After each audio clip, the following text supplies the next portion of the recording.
Welcome back to Ion Radio. I'm John. And I'm Ken. And today we have a lot to talk about. That's right. We just got a drop from Atomic Mass Games with Rapid Reinforcements 2 for Star Wars Armada. 8 new cards. I think we were kind of expecting something about this size. A lot to go through, John. Yeah, so we have 2 new commanders. Yep. 1 for the Republic, 1 for the Rebels. 2 new officers, 1 for the CIS, 1 for the Empire, the one we already knew of. Then 4 new squadrons, 1 for each of the factions. Right, so we're going to go through each card, go through what it does, and then we'll just kind of see how things lie from there. And stay tuned, because we will be having a few battle reports with the new Rapid Reinforcements 2 cards. First up, we have Anakin Skywalker Commander. I like to call him Salvokin, just because he's dealing with Salvo. So he costs 29 points, and he has 2 abilities, and the one, we know for sure how it works, and the second, we got a little bit of questions, so let's go ahead and read the whole card. While a friendly ship performs a salvo attack, it may add 1 die to its attack pool of a color already in its attack pool. Once per activation, while a friendly ship performs an attack that targets an enemy ship, that friendly ship may spend 1 salvo defense token. If it does, it may perform a salvo attack targeting the same enemy ship. So the first part of that's pretty straightforward. When you're doing a salvo, you're able to add die into it. Because this is an upgrade card, it overrides the cannot effect, which is specific to only the upgrade cards. Correct. So it will allow you to add dice. So theoretically, you can be using a Venator and using 4 dice in your salvo attack, which is pretty powerful. Definitely, it's going to be a nasty combination when you get that extra attack with salvo. So second half, though, there's a couple questions in here, but let's kind of break it down. So once per activation, after a friendly ship performs an attack that targets an enemy ship. So this can happen on your turn or your opponent's turn. So any activation, but only can happen once. Kind of like Screed. Yes, kind of like Screed. So when that ship, the friendly ship, can then spend its salvo defense token. And if it does, it can perform a salvo attack targeting the same enemy ship. So what this effectively does is, let's say it's your turn, you make your first shot.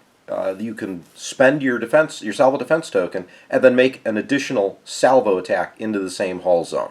So I'm reading it, the same attacking and defending become the same attacking and defending for that extra attack.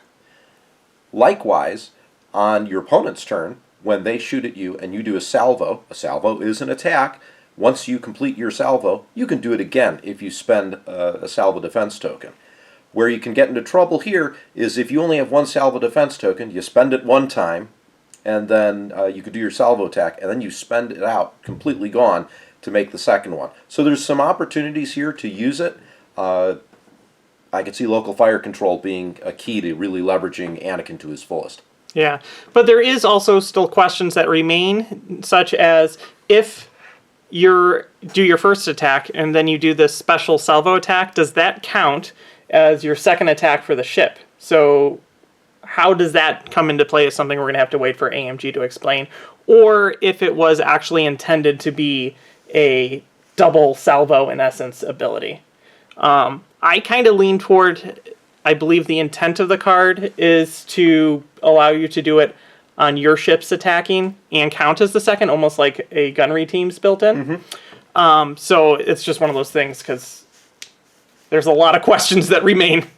No, I would agree. I think that's probably the intention. We're going to have to wait for Atomic Mass Games to come out with an official clarification and or errata for Anakin Skywalker. General Draven. Choose command dials for this card after deploying fleets. At the start of each ship phase, you may reveal and discard 1 command dial from this card. If you do, until the end of the round, when an enemy ship spends a matching command dial, it resolves that dial as though it spent a token of the same type instead. This is, you get to put 2 dials down at the beginning of the game. And it is 28 points for General Draven. So expensive commander, but kind of mid-range for the Rebels. Yeah. So he kind of functions like a hardcore raid against the opponent to block commands. I would agree, because you're really knocking out the full-fledged capability of a dial version of a command. And I like how the command dials are chosen after fleets are deployed. So normally, that blue bar on the left-hand side of the upgrade cards you have to do when that ship deploys gives you an opportunity to see the full deployment and how the opponent might be dealing with their fleet before you make that decision. Correct, because he's gathering intelligence. Yeah, exactly. So there are questions about how he relates to other commanders and how he relates to token resolution that are out there, and we're going to be waiting for an official AMG response in the rules forum to how his card takes effect. Now on to the officers. For the CIS, we have Ashajj Ventress. She's finally making her debut into the game. She costs 4 points and is an officer. Her ability reads, after you perform an attack targeting a ship that has 1 or more raid tokens, if the defender suffers 1 or more damage, you may remove 1 raid token and 1 command token from the defender. If you do, gain a matching command token. I see some synergies here with Ashajj and Count Dooku.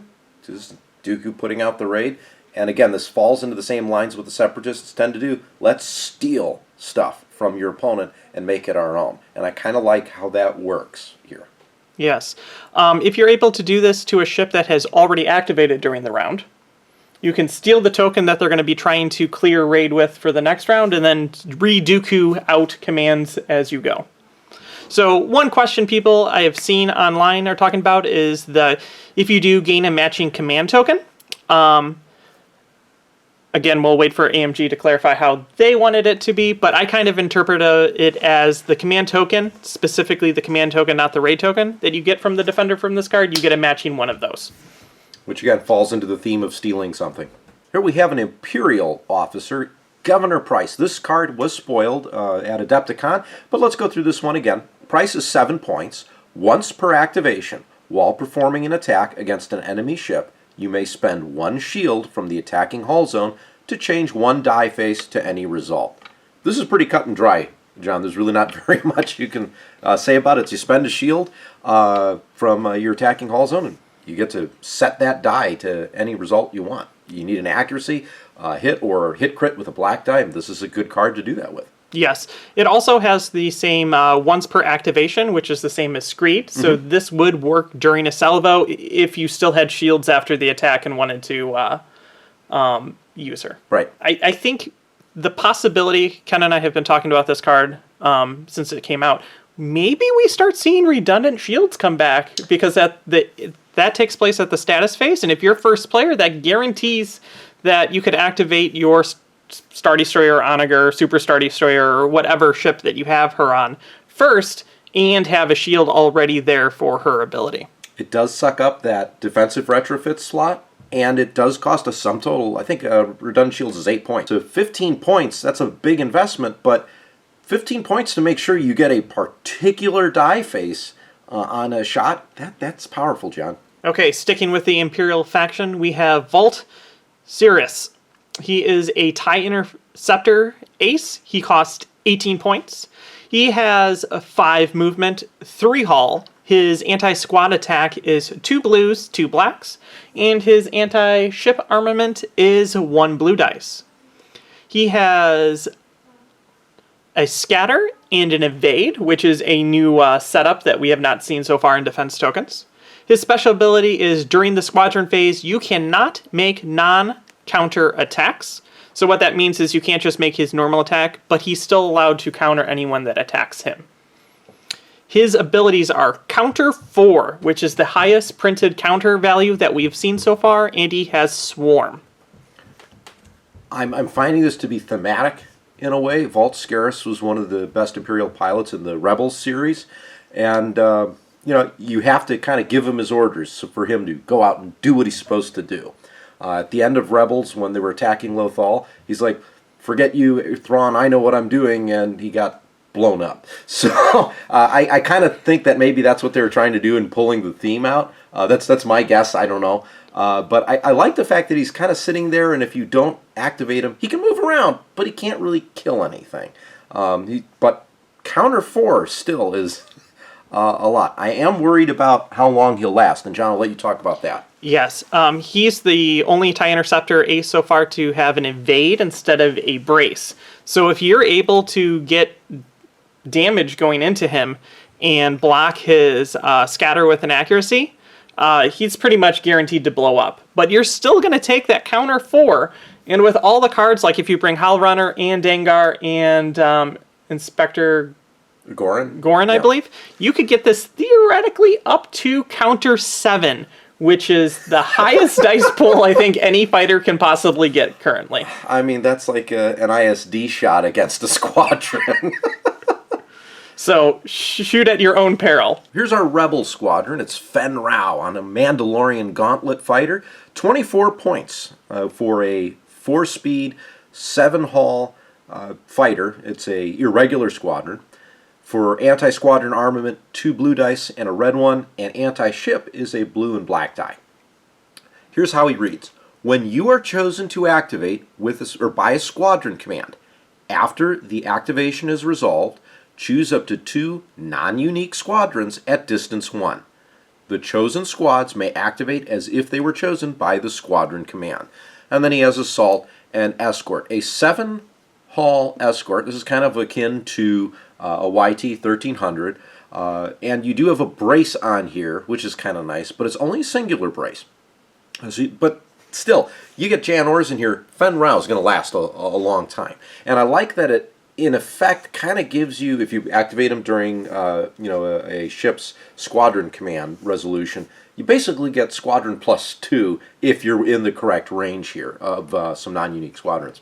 Yep. Mainly because we don't talk that much about Assault, I was just going to read that out. While attacking a ship, you may spend 1 die with a hit icon. If you do, the defender gains 1 raid token of your choice. And having a blue and a black dice almost guarantees that you'll be able to assault if you choose to, and you probably will still have an extra damage. Yeah. No, and that you're 100% correct here, John. I mean, this could be nasty against ships. I don't see it being too devastating to squadrons, but you're going to have to face him whether you want to or not. So he'll soften you up for sure. Yes. Also to note, the Gauntlet Fighter model comes in the Chimera Imperial Star Destroyer kit. So if you're a Rebel-only player, you're going to have to beg your Imperial friends for the fighter. Also to note, I kind of see it very thematically, because he always, like, Gauntlet Fighters are a lot of times flown with other fighters in tail, and that's how this reads. So I can see it being useful for, in a squadron ball, you activate him, he does what he does, and then 2 squadrons near him activate as well to help out, and they could be squadrons that are being protected by his escort. Yeah, very much could be, and since they're non-uniques, probably Mandalorians running them. Okay, moving on to the CIS Squadron. We have Watambore in a Belbilab 22 Starfighter Squadron. Squadron cost is 20. He has a movement of 4. Hull of 5 for anti-ships. He has 2 blues and 2 blacks, and for anti-ship armament, he has 1 black die. He doesn't actually have a special ability, which I think this is one of the first unique squadrons that does that, but he has a whole list of abilities that we've already seen. So he is the first CIS squadron to have Escort. He has Relay 1, and he also has Screen, which is while you are defending for each other friendly squadron the attacker is engaged with that lacks Screen up to 3, you gain Dodge 1, which allows you to force a reroll of the attack dice. He has a Brace, and he also has an Evade to also reroll attack dice.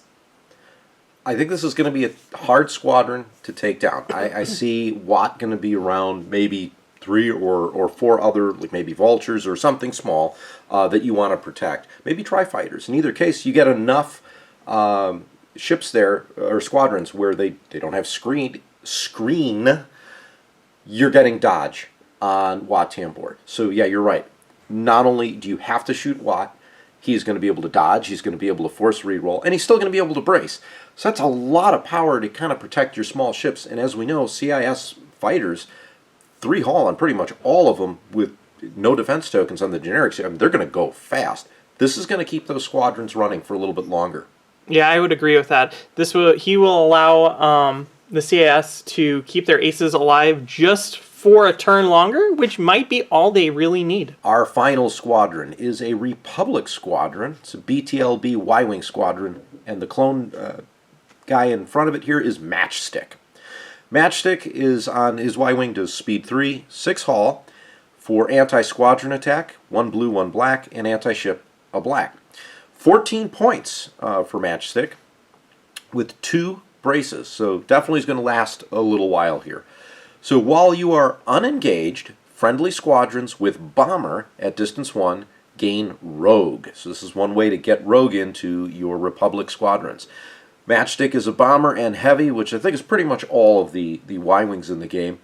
You do a lot with some Y-Wings with Matchstick. And just you're able to hit hard and get away. If I recall correctly, again, this kind of fits a thematic approach. Matchstick was in one of the Clone Wars episodes. It was like Shadow Squadron or something like that. And it's almost, I'm going to stay here and you're going to do your attack and I'm going to let you get away. And I'll be the one to get blown up and whatnot. So that's my read on the thematics of this card. Yes. For timing issues, there's a lot of questions that we've seen in how this relates to it. Is he like a bubble effect, kind of like Hell Runner, that when you're near him you have rogue, so you could theoretically move into the bubble, gain rogue, and attack?